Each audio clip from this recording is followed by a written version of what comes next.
আয়োজন ছিল। স্পন্সর ছাড়াই সরাসরি লেবার মার্কেট রেগুলেটরি অথরিটি থেকে 2 বছরের জন্য বৈধভাবে বসবাস এবং কাজের সুযোগ দিচ্ছে বাহরাইন সরকার। এনটিভি বাহরাইন প্রতিনিধি সৈয়দ মামুন হোসেন জানিয়েছেন, অবৈধভাবে থাকা বিদেশি শ্রমিকদের 23 জুন থেকে এই সুযোগটি দেবে দেশটির সরকার।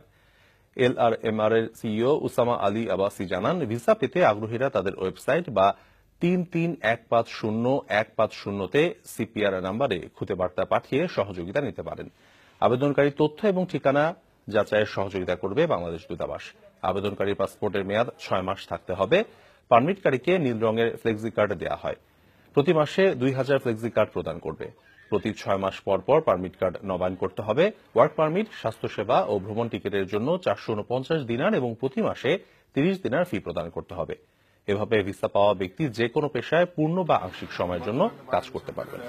সুযোগ সকল বাংলাদেশের মধ্যে আনন্দ বিরাজ করছে। আমি ধন্যবাদ ও সাধুবাদ জানাই বাহরাইন সরকারকে এ ধরনের সুযোগ সকল প্রবাসীকে দেওয়ার জন্য। বাহরাইন সরকার এলএমআর মাধ্যমে অবৈধ প্রবাসী ভাইদের জন্য যে সুবিধা দিয়েছে, যারা বাহরাইনে অবৈধ আছেন তারা এই সুযোগ সুবিধা ভোগ করতে পারেন। আমাকে এলএমআর নতুন ব্লু কার্ড দিয়েছে। 23 জুলাই হতে বাহরাইন সরকার বাহরাইনে ফ্লেক্সি পারমিট প্রদান শুরু করেছে। অন্যান্য দেশ হতে বাহরাইনে আসা এই ফ্লেক্সি পারমিট দিয়ে যাবে না। মূলত বাহরাইনে বসবাসকারী অবৈধ বিদেশি নাগরিকদের বৈধতা প্রদানের জন্য Bahrain labour market regulatory authority এই স্কিমটা চালু করেছে।